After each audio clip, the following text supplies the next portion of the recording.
ಯಾಕೆ ಅಂದರೆ ಅದು ನಿಮಗೆ ಸೂಚನೆ ಕೊಡ್ತದೆ. ನೀವು ಒಂದು ಶೇರ್ ಟ್ರೇಡಿಂಗ್ನಲ್ಲಿ ಹಣ ಹಾಕ್ತೀರಾ, ಆ ಸ್ಪೆಕ್ಯುಲೇಟಿವ್ ಗೇನ್ಸಿನ 5ನೇ ಮನೆಯ ಸಪೋರ್ಟ್ ನಿಮಗಿದ್ದರೆ ಮಾತ್ರ ನೀವು ಹಾಕಿದ ಹಣ ನಿಮಗೆ ದುಪ್ಪಟ್ಟಾಗಿ ವಾಪಸ್ ಬರುತ್ತೆ. ಹಾಗಿಲ್ಲದೆ ಇದ್ದರೆ ನೀವು ಹಾಕಿದ ಹಣ ನಷ್ಟ ಆಗುತ್ತೆ. ಇವೆಲ್ಲ ತಿಳ್ಕೊಳ್ಳೋಕ್ಕೋಸ್ಕರ ನೀವು ನಿಮ್ಮ ಪೂರ್ವ ಪುಣ್ಯ ಹೇಗಿದೆ, ನಿಮ್ಮ ದಶಾಭುಕ್ತಿಗಳು ಹೇಗಿದೆ, ಇವೆಲ್ಲ ಒಂದು ಸರ್ತಿಯಾದರೂ ಜಾತಕನ ನೀವು ತೋರಿಸ್ಬೇಕಾಗಿ ಬರುತ್ತೆ. ಹೀಗೆ ಅವನು ಕೇಳ್ತಾನೆ. ಅವನಿಗೆ ನಾವು ಜ್ಯೋತಿಷ್ಯ ಹೇಳಬೇಕಾದ ಟೈಪೇ ಬೇರೆ. ಈ ಪಟ್ರಿ ಇದು ಬೀದಿ ವ್ಯಾಪಾರಿಗೆ ಹೇಳಿದ್ವಲ್ಲ, ಆ ತರಹದ ಪರಿಹಾರದ ವಿಧಾನಗಳು ಇವನಿಗೆ ಅಪ್ಲೈ ಆಗೋದಿಲ್ಲ. ಮೊದಲನೇ ಅವನಿಗೇನು ಹೇಳ್ತೀವಿ, ನೋಡು ನೀನು ಇಲ್ಲಿ ಹೋಗಿ ಆ ಮುಳುಕಟ್ಟಮ್ಮನ ದೇವಸ್ಥಾನದಲ್ಲಿ ಮಂಗಳವಾರದ ದಿವಸ ಒಂದಿಷ್ಟು ಆ ಅಮ್ಮಂಗೆ 2 ಬಾಳೆಹಣ್ಣಿಟ್ಟು ಹೋಗಪ್ಪ. ಅತಿ ಸುಲಭವಾದಂಥ ಒಂದು ಪರಿಹಾರ ಸೂಚಿಸ್ತೀವಿ. ಯಾಕೆಂದರೆ ಅವನಿಗೆ ನೀನು ಒಂದು ಹೋಮ ಮಾಡಿಸು 35,000 ತೊಗೊಂಬ ಅಂದರೆ ಅವನು ಇದೇ ಆಗಿಬಿಡ್ತಾನೆ. ಅದಕ್ಕೆ ಜ್ಯೋತಿಷಿ ಅವನು ಒಂದು ಲೆವೆಲ್ಲಿಗೆ ಸರಿಯಾಗಿ ತಾನೇ ಪರಿಹಾರ ಹೇಳಬೇಕಾಗಿರೋದು. ದೊಡ್ಡ ಪರಿಹಾರಗಳು ಹೇಳೋಕ್ಕಾಗಲ್ಲ. ಆದರೆ ಇವನಿಗೆ ಹೇಳ್ಬೋದು ಈ ಪರಿಹಾರಗಳಲ್ಲಿ ಯಾಕೆ ಈ ವ್ಯತ್ಯಾಸ ಬರಬೇಕು, ಇವನಿಗೂ ಜಪ ಮಾಡು ಅಂತ ಹೇಳೋದು. ಯಾರಿಗೆ ಅಫೋರ್ಡಬಲ್ಲು ಅವನು ಮಾಡಬೇಕು ಖರ್ಚು. ಅವನೊಂದು ಸ್ವಲ್ಪ ತನ್ನ ಹಣನ ಈ ದೇವತಾ ಕಾರ್ಯಗಳಿಗೆ ವಿನಿಯೋಗಿಸ್ಬೇಕಾಗತ್ತೆ. ಅದು ಬಿಟ್ಬಿಟ್ಟು ನಾನೇನು ಮಾಡಲ್ಲ, ನಾನು ಬರೀ ಕೈಯಲ್ಲಿ ಮೊಳ ಹಾಕ್ತೀನಿ ಅಂದರೆ ಕೆಲಸ ಆಗೋದಿಲ್ಲ. ಆದ್ದರಿಂದ ಅವನಿಗೆ ಹೇಳಬೇಕಾದಂಥ, ಅವನಿಗೆ ಈ ಗ್ರಹಗಳು ಸೂಚನೆ ಮಾಡ್ತಕ್ಕಂಥದ್ದೇ ಹಣದ ಅಡಚಣೆಯು ಬೇರೆ ಟೈಪ್ ಇರುತ್ತೆ. ಇನ್ನು 3ನೇವನು ಬಂದ. ಈ 3ನೇವನು ಇದಾನಲ್ಲ, ಇವನೇ ಕೋಟಿ ಇವಂದು ಕೋಟಿ ವ್ಯವಹಾರ. ಇವನೇನು ಹೇಳ್ತಾನೆ, ಗುರುಗಳೇ ನಾನೊಂದು ಹೊಸ ಗ್ರನೈಟಿನ ಶೋರೂಮ್ ಇಡಬೇಕು ಅಂತ ಮಾಡಿದ್ದೀನಿ. ಒಂದು ಗ್ರನೈಟಿನ ಶೋರೂಮ್ ಅಂದರೆ ಎಷ್ಟು ಕೋಟಿ ರೂಪಾಯಿ ಬೇಕು, ಅದಕ್ಕೆ ಏನು ಬಂಡವಾಳ ಬೇಕು, ಅದನ್ನು ಇಡಬೇಕು ಅಂತ ಮಾಡಿದ್ದೀನಿ. ನನ್ನ ಜಾತಕನ ನೋಡಿ ನೀವು ಸೂಚನೆ ಮಾಡಿರಿ.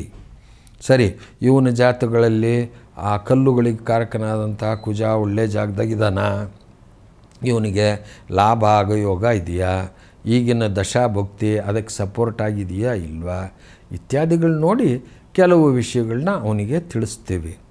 ಆದರೆ ಇವನೇನು ಹೇಳ್ತಾನೆ ಗೊತ್ತಾ, ಗುರುವೇ ಹಾಕಿದ್ದೆ ಆ ಬ್ಯಾಂಕಿಗೆ, ಆ ಬ್ಯಾಂಕ್ನವ್ರು ಇನ್ನೂ ಸಾಲ ಸ್ಯಾಂಕ್ಷನ್ನೇ ಮಾಡ್ತಾಯಿಲ್ಲ, ಬರೀ ಕ್ವೈರಿಗಳು ಹಾಕ್ತಾ ಇದ್ದಾರೆ, ಕ್ವೈರಿ ಮೇಲೆ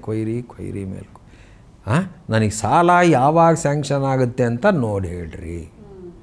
ಅಲ್ರಿ ನಿಮ್ಗೆ ಯಾಕ್ರಿ ಅಷ್ಟೊಂದು ದುಡ್ಡು ಬರುತ್ತಲ್ರಿ?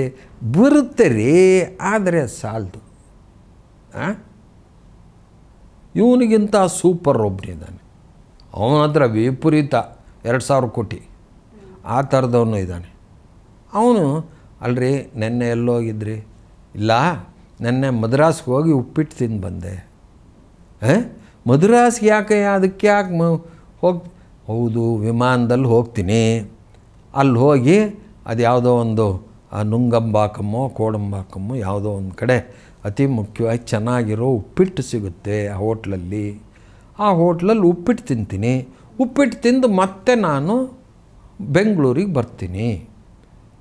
ಆ ಪ್ರಯಾಣದ ಖರ್ಚು ತೋರಿಸ್ತೀನಿ, ಲೆಕ್ಕ ಇಲ್ಲದೆ ಇದ್ದರೆ ಅದನ್ನು ಟ್ಯಾಕ್ಸ್ ಹಾಕ್ತಾರೆ ನನಗೆ.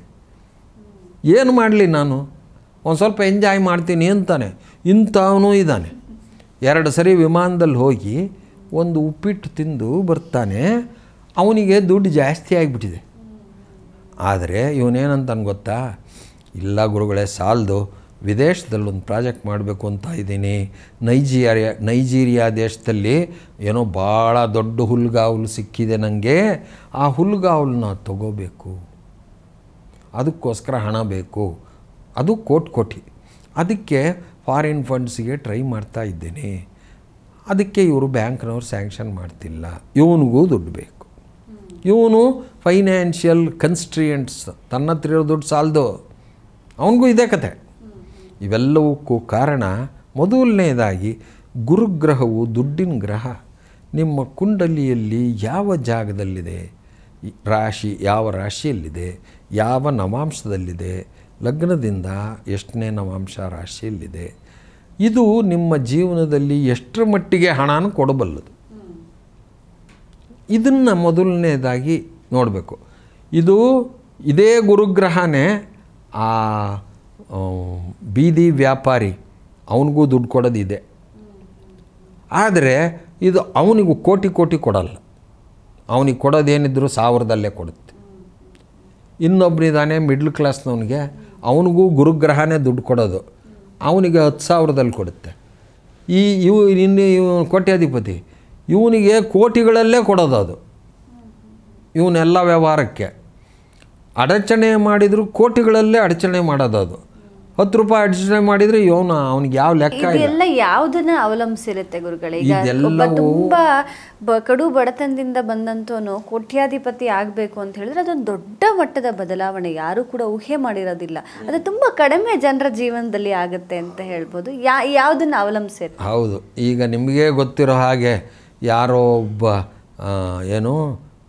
ಬಸ್ ಕಂಡಕ್ಟರ್ ಒಬ್ಬರು ಬಹಳ ದೊಡ್ಡ ನಟರಾಗಿ ಫೇಮಸ್ ಆಗಿರೋದು ತಮಗೆಲ್ಲ ವೇದ್ಯಮಾನ. ಕೋಟಿ ಕೋಟಿ ಇವತ್ತಿನ ದಿವಸ ಅವರು ಸಂಪಾದನೆ ಮಾಡಿದ್ದಾರೆ. ಅವರು ಕೆಳಗಿನ ಹಂತದಿಂದ ಮೇಲ್ ಹಂತದ ತನಕ ಬಂದಿದ್ದಾರೆ. ಇದಕ್ಕೆಲ್ಲ ಅವರ ಗ್ರಹಗತಿಗಳು ಬಹಳ ಮುಖ್ಯವಾಗಿ ಕಾರಣಗಳಾಗ್ತವೆ. ಆ ಗ್ರೋತ್ ಇದೆಯಲ್ಲ, ಎಕ್ಸ್ಪೊನೆನ್ಷಿಯಲ್ ಗ್ರೋತು, ಅದು ಒಂದಿದ್ದಿದ್ದು 2 ಆಗಿ, 2 ಇದ್ದಿದ್ದು 4 ಆಗೋದಲ್ಲ. ಅದು ಒಂದಿದ್ದಿದ್ದು 10 ಆಗಿ, 10 ಇದ್ದಿದ್ದು 20, 2,000 ಆಗುವಂಥ ಗ್ರೋತು. ಆ ಥರದ ಗ್ರೋತಿಗೆ, ಹಣದ ತೊಂದರೆಗೆ, ಅದೇ ಥರದ ಹಣದ ತೊಂದರೆ ಡಿಕ್ಲೈನು ಉಂಟಾಗಿರೋದನ್ನು ನಾನು ನೋಡಿದ್ದೀನಿ. ಎಲ್ಲ ಒಂದು ಕಡೆ ನಾವು ಮಾಡೋ ನಿರ್ಧಾರಗಳು, ನಾವು ತೆಗೆದುಕೊಳ್ಳುವಂಥ ಒಂದು ಆ ಟೈಮಲ್ಲಿ ಡಿಸಿಷನ್ಸ್ ಕೂಡ ಇಂಪಾರ್ಟೆಂಟ್ ಆಗುತ್ತೆ. ಮತ್ತು ನಮ್ಮ ಬುದ್ಧಿ ಕೂಡ ನಮ್ಮ ಕೈಯಲ್ಲಿ ಇರಬೇಕು ಅನ್ನುವಂಥದ್ದು, ಮತ್ತು ನಮ್ಮ ಪ್ರಯತ್ನ ಕೂಡ ಮುಖ್ಯ. ಅದೇ ಈಗ ನೀವು ಹೇಳಿದ್ರಲ್ಲಮ್ಮ, ಬುದ್ಧಿಯು ನಿಮ್ಮ ಕೈಯಲ್ಲಿ ಇರೋದಿಲ್ಲ. ಶಾಸ್ತ್ರವು ಅದನ್ನೇ ಹೇಳುತ್ತೆ. ಅಭ್ಯಾಸಾನುಸಾರಿಣಿ ವಿದ್ಯಾ ಬುದ್ಧಿಂ ಕರ್ಮಾನುಸಾರಿಣಿ. ಹೇಗೆ ಅಭ್ಯಾಸ ಮಾಡ್ತಿರೋ ಹಾಗೆ ವಿದ್ಯಾ ಬರುತ್ತೆ. ಬುದ್ಧಿಯು ನೀವು ಮಾಡಿದ ಕರ್ಮದಿಂದ ಪ್ರಚೋದಿಸಲ್ಪಡುತ್ತದೆ ಅಂತ. ಆದ್ದರಿಂದ ನಮಗೆ ಬುದ್ಧಿಯು ನಮ್ಮ ಕಂಟ್ರೋಲಲ್ಲಿ ಇದೆ ಅಂತ ಅನಿಸುತ್ತಷ್ಟೆ. ಅದು ಸೂಪರ್ಫಿಷಿಯಲ್ಲು. ನಿಜವಾಗಲೂ ಬುದ್ಧಿಯು ನಿಮ್ಮ ಅಂಕೆಯಲ್ಲಿ ಇರೋದಿಲ್ಲ. ಅದು ಕರ್ಮದ ಅನುಸಾರವಾಗಿಯೇ ನಿಮ್ಮನ್ನು ಪ್ರಚೋದನೆ ಮಾಡುತ್ತೆ. ಒಬ್ಬರು ಹೇಳಿದರು, ನಾನು ಭಾಳ ಬುದ್ಧಿವಂತ ರೀ ಅಂದರು. ಅವ್ರು ಹೇಳಿದರು, ನಾನು ಚೆನ್ನಾಗಿ ಓದಿದ್ದೇನೆ, ನಾನು ಕಂಪ್ಯೂಟರ್ ವಿದ್ಯೆಯಲ್ಲಿ ನಿಪುಣ, ನಾನು 10 ವರ್ಷ CEO ಆಗಿ ಕೆಲಸ ಮಾಡಿದ್ದೇನೆ. ಆಯಿತು, ನೀವು ಚೆನ್ನಾಗಿ ಮಾಡಿದ್ದೀರಾ, ಸಣ್ಣ ವಯಸ್ಸಿಗೆ ಒಂದು ದೊಡ್ಡ ಸಾಧನೆ ಮಾಡಿದ್ದೀರಾ ಅಂತ ನಾನು ಹೇಳಿದೆ. ನಾನು ಹೇಳಿದ ಮೇಲೆ ಅವ್ರು ಹೇಳಿದರು, ನಿಮ್ಮ ಜ್ಯೋತಿಷ್ಯನ ನಾನು ನಂಬೋದಿಲ್ಲ ಗುರುಗಳೇ, ದಯವಿಟ್ಟು ನೀವು ತಪ್ಪಾಗಿ ತಿಳ್ಕೊಬೇಡಿ. ಇಲ್ಲ, ತಪ್ಪಾಗಿ ತಿಳ್ಕೊಳ್ಳಲ್ಲ, ನೀವು ಆರ್ಗ್ಯೂ ಮಾಡಿ ಅಂತ ಅಂದೆ ನಾನು. ಅದಕ್ಕೆ ಅವ್ರು ಹೇಳಿದರು, ನೋಡಿ, ಮನುಷ್ಯ ಮನಸ್ಸು ಮಾಡಿದರೆ ಏನು ಬೇಕಾದರೂ ಆಗ್ಬೋದು. ಇದನ್ನು ಅವ್ರು ಹೇಳಿದರು. ಮನುಷ್ಯ ಮನಸ್ಸು ಮಾಡಿದರೆ ಏನು ಬೇಕಾದರೂ ಸಾಧನೆ ಮಾಡ್ಬೋದು ರೀ. ಅಂಥದ್ದು ನೀವು ಹೇಳ್ತೀರಾ ಅದಾಗಲ್ಲ ಇದಾಗಲ್ಲ, ನಿನ್ನ ಹಿಂದಿನ ಜನ್ಮದಲ್ಲಿ ಇಷ್ಟೇ ಬರೆದಿರೋದು, ನೀನು ಇಷ್ಟೇ ಆಗೋದು, ಈ ಥರ ಎಲ್ಲ ನೀವು ಮನುಷ್ಯನನ್ನು ಕರ್ಟೈಲ್ ಮಾಡಿಕೊಡ್ದು ಅಂತ. ಅದಕ್ಕೆ ನಾನು ಹೇಳಿದೆ, ಸರಿ, ಈಗ 3 ವರ್ಷದ ಹಿಂದೆ ನೀವು ಅಮೇರಿಕಾ ದೇಶಕ್ಕೆ ಹೋಗಿದ್ರಲ್ಲ, ಯಾಕೆ ಹೋಗಿದ್ರಿ? ಪ್ರಾಜೆಕ್ಟ್ಗಳು ಹುಡುಕಕ್ಕೆ ಹೋಗಿದ್ವಿ ಅಂತ ಅಂದರು. ಅಲ್ಲಿ ಎಷ್ಟು ದಿವಸ ಇದ್ರಿ? ಅಲ್ಲಿ 4 ತಿಂಗಳು ಇದ್ದೆ. ಅಲ್ರಿ 4 ತಿಂಗಳು ಬೇಕೇನ್ರಿ ಪ್ರಾಜೆಕ್ಟ್ ಹುಡುಕಕ್ಕೆ? ಹ್ಞೂ ಸ್ವಾಮಿ, ಏನು ಅದೇನು ಸುಲಭ, ಏನು ದಾರಿಲಿ ಬಿದ್ದಿರಲ್ಲ. 108 ಕಂಪ್ನಿಗಳನ್ನ ಕಾಂಟ್ಯಾಕ್ಟ್ ಮಾಡಿ ಪ್ರಾಜೆಕ್ಟ್ ಗಿಟ್ಟಿಸ್ಕೊಂಡು ಬರಬೇಕಾಗುತ್ತೆ ಅಂತ ಹೇಳಿದರು. ನೀವು ಆರಾಮಾಗಿ ಕೆಲಸ ಮಾಡ್ತಾಯಿದ್ರಲ್ಲ CEO ಆಗಿ, ಆವಾಗ ನಿಮಗೆ ಇದೇ ಬುದ್ಧಿ ಅಲ್ಲ ಇದ್ದಿದ್ದು. ಈಗ ಯಾಕೆ ಆ ಬುದ್ಧಿ ಕೆಲಸ ಮಾಡಲಿಲ್ಲ? ವಿದೇಶಕ್ಕೆ ಹೋಗಿ ಪ್ರಾಜೆಕ್ಟ್ ಯಾಕೆ ಹುಡುಕ್ಬೇಕು ನೀವು? ಅದು ಯಾಕೆ ನಿಮಗೆ ಇಲ್ಲೇ ಇಂಡಿಯಾದಲ್ಲಿ ಮಾಡ್ಸೋಕ್ಕಾಗಲಿಲ್ಲ? ಏನೋ ಇದ್ದಿದ್ದವೆಲ್ಲ ಕ್ಲೋಸ್ ಆದವು. ಅಲ್ಲಿ ಹೋದ ಕೂಡಲೇ ನಿಮ್ಗೆ ಯಾಕೆ ಸಿಗಲಿಲ್ಲ ಪ್ರಾಜೆಕ್ಟು? ಅಂದರೆ ಅವ್ರು ಹೇಳಿದರು, ಹಂಗೆಲ್ಲ ಸುಲಭವಾಗಿ ಅದನ್ನೇ ಹೇಳೋದು, ಸುಲಭವಾಗಿ ಹಂಗೆಲ್ಲ ಸಿಗಲ್ಲ. ಅದೇನಿದ್ರೂ ಕರ್ಮಾನುಸಾರವಾಗಿಯೇ ನಿಮಗೆ ಸಿಗೋದು. ನೀವು ಅಲ್ಲಿ 4 ತಿಂಗಳು ಬಿದ್ದಿದ್ದು ಎಲ್ಲ ಸರ್ಕಸ್ಸುಗಳು ಮಾಡಿದ ಮೇಲೆ ನಿಮಗೆ ಸಿಗೋದು. ಆ ಕಾರಣದಿಂದ ಬುದ್ಧಿ ಕರ್ಮಾನುಸಾರಿಣಿ, ಅದು ನಿಮ್ಮ ಕರ್ಮದಿಂದ ಪ್ರಚೋದನೆ ಮಾಡಲ್ಪಡುತ್ತೆ ಹೊರತು ನೀವು ತಿಳ್ಕೊಂಡಂಗೆ ಅದು ನಿಮ್ಮ ಅಧೀನದಲ್ಲಿ ಇಲ್ಲ. ಹಣಕಾಸಿನ ಸಮಸ್ಯೆಗೆ ಇದೇ ಮೂಲ ಕಾರಣ ಆಗಿರುತ್ತೆ ಮೊದಲನೇದು. ಯಾಕೆಂದರೆ ನಾವು ಮಾಡಿದ ಪ್ಲ್ಯಾನುಗಳು ಸಕ್ಸಸ್ ಆಗಲ್ಲ. ನೀವೆಷ್ಟೇ ಬುದ್ಧಿವಂತಿಕೆಯಿಂದ ಪ್ಲ್ಯಾನ್ ಮಾಡಿ ಅವು ಸಕ್ಸಸ್ ಆಗೋದಿಲ್ಲ, ಅವು ಹಳ್ಳ ಹತ್ತಿಸ್ತವೆ. ಕೆಲವು ಸರ್ತಿ ನೀವು ಮಾಡಿದ್ದು ಯಾವುದೋ ಒಂದು ತರಕಲಾಂಟಿ ಪ್ಲ್ಯಾನು ಏನು ಉಪಯೋಗ ಇಲ್ಲದ್ದು ಸಕ್ಸಸ್ ಆಗಿಬಿಟ್ಟು ಬೇಕಾದಷ್ಟು ದುಡ್ಡು ಬಂದುಬಿಡ್ತದೆ, ಅದರಿಂದ ಉತ್ಪತ್ತಿ ಬಂದುಬಿಡ್ತದೆ. ಮತ್ತೀಗ ಎಷ್ಟೋ ಜನ ಹತಾಶರಾಗ್ಬೋದಲ್ಲ. ಈಗ ಬುದ್ಧಿ ಕರ್ಮಾನುಸಾರಿಣಿ, ನಮಗೆ ಹೆಂಗೆ ಕರ್ಮ ಇರುತ್ತೋ ಹಾಗೆ ನಮ್ಮ ಜೀವನ ನಡೆಯುತ್ತೆ ಅಂತ ಅಂದ್ಕೊಂಡ್ಬಿಟ್ರೆ ಹೇಗೆ ಗುರುಗಳೇ? ಅದೇ ಹೇಳೋದು, ಶಾಸ್ತ್ರದ ಈ ಒಂದು ಟೀಚಿಂಗ್ ಇದು ನಿಮ್ಮ ಮನಸ್ಸಿನಲ್ಲಿ ಬ್ಯಾಕ್ಗ್ರೌಂಡಲ್ಲಿರಬೇಕು. ಬ್ಯಾಕ್ಗ್ರೌಂಡಲ್ಲಿ, ಫೋರ್ಗ್ರೌಂಡಲ್ಲಿ ಅದಿರೋದು ಬೇಡ. ಫೋರ್ಗ್ರೌಂಡಲ್ಲಿ ನಾನು ಪ್ರಯತ್ನ ಮಾಡ್ತೀನಿ, ನಾನು ಪಡಿತೀನಿ, ನಾನು ಹಂಗೆ ಮಾಡ್ತೀನಿ, ನಾನು ಹಿಂಗೆ ಮಾಡ್ತೀನಿ, ಈ ಉತ್ಸಾಹನೇ ಇರಬೇಕು, ಅದೇ ಇಟ್ಕೋಬೇಕು. ಆದರೆ ನಿಮಗೆ ನಿಜವಾದ ತಿಳುವಳಿಕೆ ಇರಬೇಕು, ನಾನು ಯಾವ ಪ್ರಯತ್ನ ಮಾಡಿದರೂ ಆ ಮೇಲಿನವನು ಕೃಪೆ ಇದ್ದರೆ ಮಾತ್ರ ಅದು ಸಿದ್ಧಿಸ್ತದೆ ಹೊರತು ಅದನ್ನು ಮರೆತುಬಿಟ್ಟು, ಆ ಮೇಲಿನವನು ಕೃಪೆ ಅನ್ನೋ ಪದನ ಮರೆತುಬಿಟ್ಟು ಇಲ್ಲ ನಾನೇ ಮಾಡ್ತೀನಿ ಅಂದ್ರೆ ಮಾತ್ರ ಅವು ವರ್ಕ್ ಆಗೋದಿಲ್ಲ. ಹಣಕಾಸಿನ ತೊಂದರೆಗೆ ಮನುಷ್ಯ ಇದು ಬಹಳ ಮುಖ್ಯವಾಗಿ ಕಾರಣ ಆಗುತ್ತೆ. ಇದಕ್ಕೆ ಯಾವ ಗ್ರಹ ಕಾರಣ ಆಗುತ್ತೆ? ಯಾವ ಕಾರಣಕ್ಕೋಸ್ಕರ ಈ ಥರ?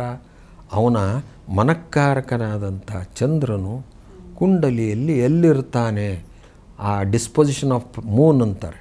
ಆ ಡಿಸ್ಪೊಸಿಷನ್ ಆಫ್ ದಿ ಮೂನು, ಆ ಪ್ಲ್ಯಾನೆಟ್ ಯಾವ ನವಾಂಶದಲ್ಲಿದೆ, ಯಾವ ತ್ರಿಂಶಾಂಶದಲ್ಲಿದೆ, ಯಾವ ವಿಂಶಾಂಶದಲ್ಲಿದೆ, ಯಾವ ಭಾಂಶದಲ್ಲಿದೆ, ಯಾವ ಆ ಲಗ್ನದ ಆ ಪೊಸಿಷನ್ನು, ಚಂದ್ರನಿಗಿರುವ ಸಂಬಂಧ, ಆ ಚಂದ್ರನನ್ನು ಇನ್ಫ್ಲೂಯೆನ್ಸ್ ಮಾಡುವ ಗ್ರಹಗಳು, ಇವು ಅವನ ಮನಸ್ಸನ್ನು ಪ್ರಚೋದನೆ, ಅವನ ಬುದ್ಧಿಯನ್ನು ಪ್ರಚೋದನೆ ಮಾಡ್ತಾ ಇರ್ತವೆ. ಅದು ಕರ್ಮದಿಂದ ಪ್ರಚೋದನೆ ಆಗುತ್ತೆ ಅನ್ನೋದು ಅದು ಏನೋ ಶತಸಿದ್ಧ, ಅದು ಸರಿ, ಕರ್ಮ ಥೀರಿ. ಅದು ಪಕ್ಕದಲ್ಲಿಟ್ಟರೆ, ಅದನ್ನು ಪಕ್ಕದಲ್ಲಿಟ್ಕೊಂಡು ನಾವು ನಮ್ಮ ಪ್ರಯತ್ನನ ಮುಂದುವರಿಸ್ಬೇಕು. ಮತ್ತು ಈ ಹಣಕಾಸಿನ ಸಮಸ್ಯೆಗೆ ಏನು ಪರಿಹಾರ? ಸಾಮಾನ್ಯವಾಗಿ ಮನೆಯಲ್ಲೇ ಮಾಡುವಂಥದ್ದು ಅಥವಾ ಸಮಸ್ಯೆ ಎದುರಿಸ್ತಿದ್ದವ್ರಿಗೆ ಅದರಿಂದ ತಕ್ಷಣಕ್ಕೆ ಹೊರಗಡೆ ಬರೋದಕ್ಕೆ? ಅದೇ, ಈಗ ಹಣಕಾಸಿನ ಸಮಸ್ಯೆಗೆ ಹಣ ಜಾಸ್ತಿ ಬರಂಗೆ ಮಾಡ್ಕೊಳ್ಳೋದೇ ಒಂದು ಪರಿಹಾರ ಅಲ್ವಾ? ಅದು ಹಣ ಬಂದುಬಿಟ್ರೆ ಎಲ್ಲ ಸರಿ ಹೋಗುತ್ತೆ ಅಂತ ಎಲ್ಲರಿಗೂ ಗೊತ್ತಿದೆ. ಧನದ ಆಕರ್ಷಣೆಗೋಸ್ಕರ ಶಾಸ್ತ್ರದಲ್ಲಿ ಕೆಲವು ಕ್ರಿಯೆ ಹೇಳಿದ್ದಾರೆ. ಮುಖ್ಯವಾಗಿ ಲಕ್ಷ್ಮೀ ಪೂಜೆಯನ್ನು ಹೇಳಿದ್ದಾರೆ. ಲಕ್ಷ್ಮೀ ದೇವಿಯನ್ನು ಪೂಜೆ ಮಾಡಪ್ಪ ನೀನು, ಆ ಪೂಜೆಯಿಂದ ನಿನಗೆ ಹಣ ಅಲ್ರಿ. ಪೂಜೆ ಮಾಡಿದರೆ ಎಲ್ಲರ ದುಡ್ಡು ಬರುತ್ತೇನ್ರಿ? ದುಡ್ಡು ಬರೋಕ್ಕೂ ಪೂಜೆಗೂ ಯಾವ ವಿಚಾರವಾದಿಗಳು ಅಂತ ಇದ್ದಾರೆ, ಅವರು ಈ ಪ್ರಶ್ನೆ ಕೇಳ್ತಾರೆ. ವಿಚಾರವಾದಿಗಳು ಅವ್ರು ಹೇಳ್ತಾರೆ. ಅದಕ್ಕೆ ನಾನು ಹೇಳೋದು, ಅಲೌಕಿಕವಾದ ಪರಿಹಾರಗಳನ್ನ ಹೇಳುವ ಶಾಸ್ತ್ರನೇ ವೇದ. ಲೌಕಿಕ ಪರಿಹಾರ ಹೇಳೋದು ವೇದ ಅಲ್ಲ.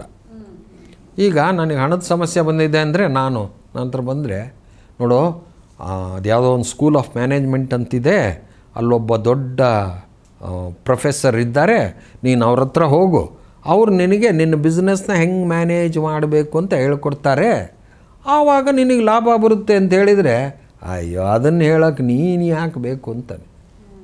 ಹೌದಾ? ಅದು ಲೌಕಿಕ ಪರಿಹಾರ. ಅದು ನೀನು ಬಹಳ ಚೆನ್ನಾಗಿ ಆರ್ಥಿಕ ತಜ್ಞ ಇರ್ತಾನೆ, ಅವನ್ನ ಕನ್ಸಲ್ಟ್ ಮಾಡು, ಅವನು ನಿನಗೆ ಖರ್ಚುಗಳು ಹೆಂಗೆ ಕಡಿಮೆ ಮಾಡಬೇಕು, ಉತ್ಪತ್ತಿ ಹೇಗೆ ಜಾಸ್ತಿ ಮಾಡಿಸ್ಬೇಕು ಹೇಳ್ಕೊಡ್ತಾನೆ, ಅದ್ರ ಪ್ರಕಾರ ಮಾಡಪ್ಪ ಅಂದರೆ ಅದನ್ನು ಹೇಳೋಕ್ಕೆ ನೀನು ಯಾಕೆ ಬೇಕಪ್ಪ ಅಂತ. ಅದು ಬೇಕಾಗೋದಿಲ್ಲ. ಇದು ವೇದದಲ್ಲಿ ಏನಿದೆ, ಅಲೌಕಿಕವಾದಂಥ ಪರಿಹಾರ ಹೇಳುತ್ತೆ. ಇದೇನು ಹೇಳುತ್ತೆ, ನೀನು ದುಡ್ಡು ಬರಬೇಕು ಅಂದರೆ ಕುಬೇರನ ಪೂಜೆ ಮಾಡು ಅನ್ನತ್ತೆ. ಕುಬೇರಂಗೂ ದುಡ್ಡುಗೂ ಅಯ್ಯೋ ನೀನು ಮಾಡಯ್ಯ ಸುಮ್ಮನೆ, ಆ ಋಷಿಗಳು ಹೇಳಿದ್ದಾರೆ, ಅವ್ರಿಗೆ ಗೊತ್ತದು ಏನು ಮಾಡಿದರೆ ಏನಾಗುತ್ತೆ ಅಂತ, ನೀನು ಬರೀ ಪೂಜೆ ಮಾಡು ಶ್ರದ್ಧೆಯಿಂದ ದುಡ್ಡು ಬರುತ್ತೆ ಅಂತಾರೆ. ಲಕ್ಷ್ಮೀ ದೇವಿನ ಪೂಜೆ ಮಾಡು ಅಂತ. ಈ ಥರ ಲಕ್ಷ್ಮೀ ತಂತ್ರದಲ್ಲಿ ಹಿಂದೆ ಬಹಳ ದೊಡ್ಡ ಯೋಗಿಗಳು ಆದಂಥ ಮತ್ಸ್ಯೇಂದ್ರನಾಥರು, ಗೋರಖನಾಥರು ಅಂಥವರು ನಾಥ್ ಪಂಥರ ಸಾಧುಗಳು ಕೆಲವು ವಿಶೇಷವಾದಂಥ ಕ್ರಮಗಳು ಹೇಳಿದ್ದಾರೆ. ಈ ಥರ ಈ ಹೂವುಗಳಿಟ್ಕೋ, ಇಂಥ ವಸ್ತುಗಳಿಟ್ಕೋ, ಏನೋ ಕಮಲ ಪುಷ್ಪದಿಂದ ಪೂಜೆ ಮಾಡು, ಲಕ್ಷ್ಮೀದೇವಿಗೆ ಪೂಜೆ ಮಾಡು, ಒಳ್ಳೆಯ ಪುನುಗು ಅಥವಾ ಒಳ್ಳೆಯ ಸುಗಂಧ ದ್ರವ್ಯಗಳು, ಕಚೋರ ಇತ್ಯಾದಿ, ಕಚೋರ ಅಂತ ಒಂದು ಬೇರು ಬರುತ್ತೆ, ಅದನ್ನು ತೆಯ್ಯಿ, ದೇವದಾರ ಚಕ್ಕೆ ಅಂತ ಬರುತ್ತೆ, ಆ ಬೇರು ತೆಯ್ಯಿ, ವಾಸನೆ ಒಳ್ಳೆ ಇರೋದು ಅಂತ ಅದನ್ನು ಲಕ್ಷ್ಮಿಗೆ ಅರ್ಪಣೆ ಮಾಡು. ಅದರಿಂದ ಲಕ್ಷ್ಮೀದೇವಿಯ ಮೂರ್ತಿಗೆ ಅದನ್ನು ನೀನು ಲೇಪಿಸು, ಭಕ್ತಿಯಿಂದ ಲೇಪಿಸು. ಆವಾಗ ನಿನಗೆ ಧನಾಗಮ ಆಗುತ್ತೆ, ದುಡ್ಡು ಬರುತ್ತೆ. ಆ ಧನಾಗಮ ಆಗುತ್ತೆ ಅಂದರೆ ಏನು ಮೈ ಮೇಲೆ ಭಾಳ ದೊಡ್ಡದಾಗಿ ಚಿನ್ನದ ಮಳೆ ಸುರಿಯುತ್ತೆ ಅಂತ ಅರ್ಥ ಅಲ್ಲ. ನಿನ್ನ ಕರ್ಮಾನುಸಾರವಾಗಿ ನಿನಗೆ ಎಷ್ಟು ಸಿಗಬೇಕೋ ಅಷ್ಟೇ ಸಿಗೋದು. ಆದರೆ ನಿನಗೆ ಟೈಮ್ಲಿ ಹೆಲ್ಪ್ ಆಗುತ್ತದೆ. ಈಗ ನೀನು ಭಾಳ ಕಷ್ಟದಲ್ಲಿದೆಯಾ, ಅದಕ್ಕಿಂತ ನಿನ್ನ ಸ್ಥಿತಿ ಸ್ವಲ್ಪ ಮಟ್ಟಿಗೆ ಸುಧಾರಿಸಕ್ಕೆ. ಈಗ ಸದ್ಯಕ್ಕೆ ನಾಳೆ ಏನೋ ಎದುರಾಗುವಂತ ಸಂಕಟ ಇದೆ, ಅದಕ್ಕೆ ಸಂಜೆನೆ ಏನೋ ಸಮಸ್ಯೆಗೆ ಪರಿಹರಿಸೋ ಥರ ಜಗನ್ಮಾತೆ ಅನುಗ್ರಹ ಮಾಡ್ತಾಳೆ. ಅದಕ್ಕೋಸ್ಕರ ಲಕ್ಷ್ಮೀ ಪೂಜೆ ಹೇಳಿದೆ. ಧನಾಕರ್ಷಣ ಯಂತ್ರ ಅಂತ ಇರುತ್ತೆ, ಅದರ ಪೂಜೆ ಹೇಳಿದೆ. ಅಥವಾ ಸ್ವರ್ಣಾಕರ್ಷಣ ಭೈರವ ಅಂತ ಒಂದು ಭೈರವ ದೇವತೆ ಇದೆ. ಆ ಭೈರವ, ಭೈ ಅಂದರೆ ಭೈ ಅಂದರೆ ಭಯ, ರವ ಅಂದರೆ ಅದನ್ನು ನಾಶ ಮಾಡೋವನು ಭೈರವ. ಆ ಭೈರವನ ಉಪಾಸನೆ ಹೇಳಿ ಸ್ವರ್ಣಾಕರ್ಷಣ. ಸ್ವರ್ಣ ಅಂದರೆ ಬಂಗಾರ, ಆಕರ್ಷಣ ಅಂದರೆ ಕೆಲವ್ರು ಏನು ಮಾಡ್ತಾರೆ, ತಮ್ಮ ಮನೆ ಆಭರಣಗಳನ್ನೆಲ್ಲ ತೊಗೊಂಡೋಗಿ ಅಡ ಇಟ್ಬಿಟ್ಟಿರ್ತಾರೆ, ಎಷ್ಟು ಮಾಡಿದರೂ ಬಿಡಿಸ್ಕೊಳಕ್ಕಾಗಲ್ಲ. ಆವಾಗ ಆ ಸ್ವರ್ಣಾಕರ್ಷಣ ಭೈರವ ಮಂತ್ರ ಜಪದಿಂದ ಅದು ಬಿಡುಗಡೆ ಆಗುತ್ತೆ. ಆ ಥರ ಶಾಸ್ತ್ರದಲ್ಲಿ ಹೇಳಿರುವ ಪರಿಹಾರಗಳನ್ನ ಹೇಳಬೇಕು. ನಿಜಕ್ಕೂ ಹೌದು. ಈ ಪರಿಸ್ಥಿತಿಗೆ ಅನುಗುಣವಾಗಿ ಉದಾಹರಣೆ ಕೊಟ್ಟು ಈ ಹಣಕಾಸಿನ ಸಮಸ್ಯೆ ಯಾಕೆ ಬರುತ್ತೆ, ಮೊದಲು ನೀವು ಎಲ್ಲಿ ಅಲ್ಲಿ ನಿಯಂತ್ರಣ ಮಾಡಬೇಕು, ಯಾವ ಥರ ಬದುಕಬೇಕು ಅಂಥೇಳಿ ಸರಳ ಪರಿಹಾರಗಳನ್ನು ಮನೆಯಲ್ಲೇ ಮಾಡ್ಬೋದು. ಏನೇ ಮಾಡಿದರೂ ಕೂಡ ಮಹಾಲಕ್ಷ್ಮಿಯ ಅನುಗ್ರಹ ಆಶೀರ್ವಾದ ಇರಲೇಬೇಕು ಅನ್ನುವಂಥ ಸತ್ಯದ ಸಂಗತಿಯನ್ನು ಕಾರ್ಯಕ್ರಮದಲ್ಲೇ ತಿಳಿಸ್ಕೊಟ್ರಿ. ಧನ್ಯವಾದ ಗುರುಜಿ. ನಮಸ್ಕಾರ ವೀಕ್ಷಕರೆಲ್ಲರಿಗೂ ನಮಸ್ಕಾರಗಳು. ವೀಕ್ಷಕರೇ, ಇವತ್ತಿನ ಸಮಗ್ರ ಜ್ಯೋತಿಷಿ ಕಾರ್ಯಕ್ರಮದಲ್ಲಿ ವಿಶೇಷವಾದಂಥ ಪ್ರತಿಯೊಬ್ಬರಿಗೂ ಕೂಡ ಬಾಧಿಸ್ತಾ ಇರುವಂಥ ಹಣಕಾಸಿಗೆ ಸಂಬಂಧಪಟ್ಟಂಥ ಸಮಸ್ಯೆಯಿಂದ ಹೇಗೆ ಹೊರಗಡೆ ಬರಬೇಕು ಅನ್ನುವಂಥ ಸರಳ ಮಾರ್ಗವನ್ನು ಗುರುಗಳು ನಿಮಗೆ ತಿಳಿಸ್ಕೊಟ್ಟಿದ್ದಾರೆ. ಖಂಡಿತ ಮುಂದಿನ ಕಾರ್ಯಕ್ರಮದಲ್ಲಿ ನಿಮಗೆ ಕಾಡುವಂಥ ಮತ್ತಷ್ಟು ಸಮಸ್ಯೆಗಳನ್ನು ಕುರಿತಾಗಿ ಚರ್ಚೆ ಮಾಡ್ತೀವಿ. ನೋಡ್ತಾ ಇರಿ ಸಮಗ್ರ ನ್ಯೂಸ್. ಇದು ನೇರ ನುಡಿ. ನಮಸ್ಕಾರ.